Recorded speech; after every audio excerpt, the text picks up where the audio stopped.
Welcome back to my channel. ഇന്ന് നമ്മൾ പഠിക്കാൻ പോകുന്നത് 3ാം ക്ലാസ്സിലെ മലയാളം 5ാമത്തെ പാഠം നമ്മളൊന്ന്.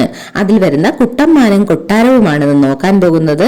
അപ്പോൾ ചാനൽ സബ്സ്ക്രൈബ് ചെയ്യാതെ ആരെങ്കിലും കാണുന്നുണ്ടെങ്കിൽ ചാനൽ ഒന്ന് സബ്സ്ക്രൈബ് ചെയ്തേക്കുക, ലൈക്ക് ചെയ്യുക, നിങ്ങളുടെ കൂട്ടുകാരിലേക്ക് ഷെയർ ചെയ്യുക, ഒപ്പം ഹൈപ്പ് ചെയ്യാനും മറക്കല്ലേ.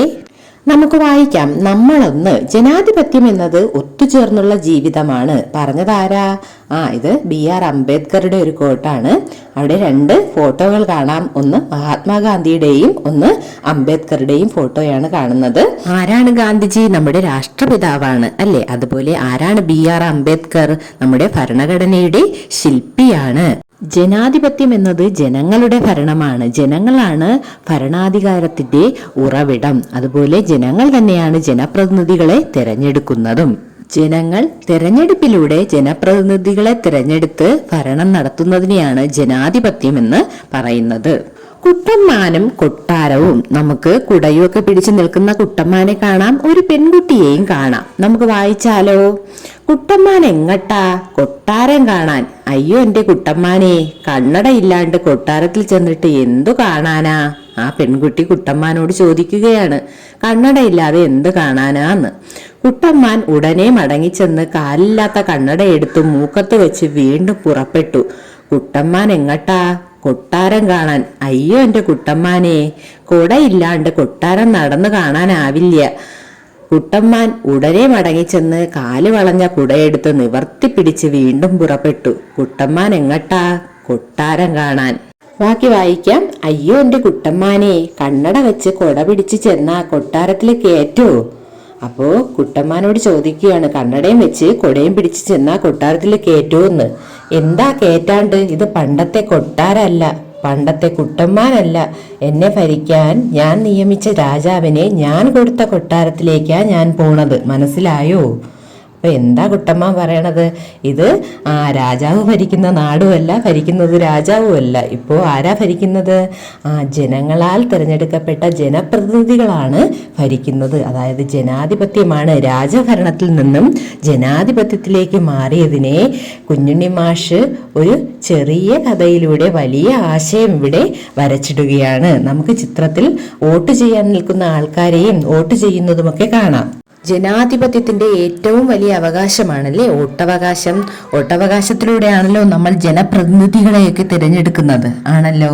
അപ്പോൾ ഇതിലെന്താണ്? രാജഭരണത്തിൽ നിന്നും നമ്മൾ ജനാധിപത്യത്തിലേക്ക് മാറിയ കഥയാണ് പറയുന്നത്. താഴെ കുറച്ച് ചോദ്യങ്ങൾ കൊടുത്തിട്ടുണ്ട്, നമുക്ക് ഓരോന്നായി നോക്കാം. പാഠഭാഗം വായിക്കൂ, വീട്ടിലുള്ളവർക്കും ടീച്ചർക്കുമെല്ലാം വായിച്ചു കേൾപ്പിക്കൂ. നിങ്ങൾ എല്ലാവരെയും വായിച്ചു കേൾപ്പിക്കണം. 2, ഈ കഥയിൽ നിങ്ങൾ കണ്ടെത്തിയ പ്രത്യേകതകൾ എന്തെല്ലാമാണ്? നിങ്ങൾ ഈ കഥയിൽ കണ്ട പ്രത്യേകതകൾ? കുട്ടമ്മാനും കൊട്ടാരവും എന്ന കഥ കുഞ്ഞുണ്ണി മാഷിന്റെ ഒരു കുഞ്ഞു കഥയാണ്. ഈ കഥയിൽ പ്രായം ചെന്ന കുട്ടമ്മാനും കുട്ടമ്മാനോട് സംസാരിക്കുന്ന ഒരു പെൺകുട്ടിയും മാത്രമാണ് ഉള്ളത്. ഇവർ തമ്മിലുള്ള സംഭാഷണം പോലെയാണ് കഥ അവതരിപ്പിക്കുന്നത്. ഒരു വലിയ ആശയം ചെറിയ രീതിയിൽ ചുരുക്കി അവതരിപ്പിച്ചിരിക്കുകയാണ് ഈ കഥയിൽ കുഞ്ഞുണ്ണി മാഷ്. 3ാമത്തെ ചോദ്യം നോക്കാം.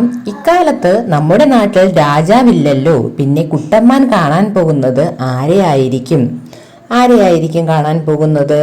നമ്മുടെ നാട്ടിൽ ജനാധിപത്യ ഭരണമാണല്ലോ. അതുകൊണ്ട് തന്നെ കുട്ടമ്മാൻ കാണാൻ പോകുന്നത് താൻ വോട്ട് ചെയ്ത് വിജയിപ്പിച്ച ജനപ്രതിനിധിയെയോ മുഖ്യമന്ത്രിയെയോ ആവാം.